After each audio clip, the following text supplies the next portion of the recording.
դիրքում քնելու բանը քննարկենք մի փոքր։ Ով բանակում ծառայել է, ով մարտական հերթապահություն իրականացրել է, գիտի, որ ամենափոքրիկ անզգուշությունը, փոքրիկ սխալը կարող հանգեցնի շատ մեծ ողբերգության, որովհետև մի քանի տասնյակ դեպք կարող ենք այստեղ թվարկել, երբ դիրքում մեկի քնելու պատճառով զոհվել են մնացածը, այսինքն մտել են խրամատի տարածք, կացարան եւ մորթել են մնացածին։ Այսպեսի դեպք կա, հիշում եմ 2009 թվականին մի հոգին էլ ողջ էր մնացել, իրենց կարողացել էր չեզոքացնել, որտեղ պատահաբար հայտնվել էր զուգարանում։ Մատաղիսն ոնց որ դեպք։ Այսինքն դա կարող հանգեցնի ողբերգության, իսկապես դիրքում չի կարելի քնել։ Եվ հակառակ ողբերգությունը կարող ասեմ կարպիս, որ մի զինվորը քնում է դիրքում, բոլորը նրան մեղադրում են դրա համար, սկսում են նեղել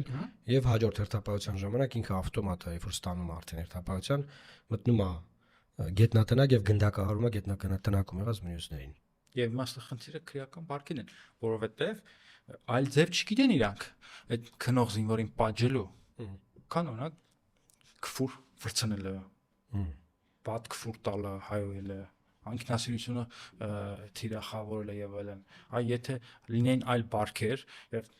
տեղում լինեին սերժանտները, ունենայինք սերժանտների ինստիտուտ, սերժանտը կամ կպատժեր, կամ կզեկուցեր վաշտի ամնատարին, կպատժեին, արձակուրդից կզրկեին եւ այլն, եւ հաջորդ անգամ ինքսը չէր քնի, բայց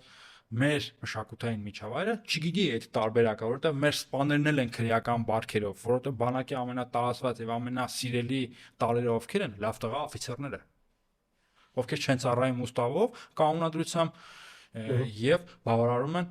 քրեական բարքերով ապրող զինվորների քմահաճույքները։ Այս թեման ինչքան խոսանք, խնդիրը համակարգային է։ Այս թեման ինչքան խոսենք,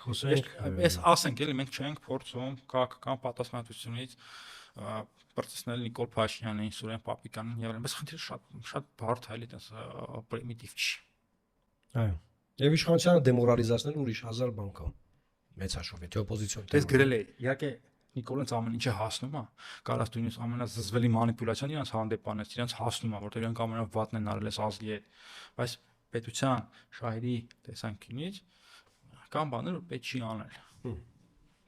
Օրինակ պետությունը կարա, չգիտեմ, կոչով, խնդրանքով դեմի Armenia TV-ին, եւ օրինակ ասի Armenia TV-ին, չէ, Armenia TV-ին չկա, օրինակ Գոր Վարդանյանին եւ ասի հերիքա կողական կինոները նկարեք։ Ալեն ասաց,